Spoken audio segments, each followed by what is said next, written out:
எல்லாரும் எப்படி இருக்கீங்க? இப்போ கொத்தமல்லி கட்டு வந்து ஒரு 2 கட்டு வச்சு துவையல் எப்படி செய்யலான்னு பார்க்கலாம். தயிர் சாதம், ரச சாதம், சாம்பார் சாதம், அப்புறம் வந்து காரக்குழம்ப கூட அதை வச்சு சாப்பிட்லாம்.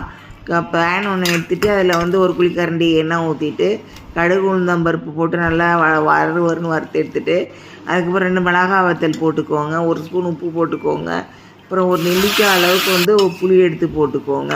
2 பூண்டு இருந்தால் 2 பூண்டு பல் போட்டுக்கோங்க. நல்லா கேஸில் ஃப்ளேம் வந்து மீடியத்தில் வச்சுட்டு நல்லா வதக்கணும், வதக்கி எடுத்துருங்க. அதுக்கப்புறம் நல்லா சுருளை வெந்ததுக்கப்புறம் எல்லாம் நல்லா வதங்கி சுருளை வந்ததுக்கப்புறம் அதை எடுத்து ஒரு தட்டில் வச்சு ஆற வச்சுருங்க. ஆற வச்சுட்டு அதுக்கப்புறம் மிக்சியில் போட்டு அரைச்சி எடுத்துருங்க. இது விருந்தார் ஆட்சி சமையல் தமிழ். இது சப்ஸ்கிரைப் பண்ணுங்கள், லைக்ஸ் கொடுங்க. நன்றி. இந்த மாதிரி எல்லாருமே சமைச்சு சாப்பிட்லாம். இது வந்து எல்லோரும் பெரியவங்களும் சாப்பிட்லாம். இந்த மாதிரி சமைச்சு சாப்பிட்டு உங்கள் கமெண்ட்ஸ் அனுப்புங்க. நன்றி.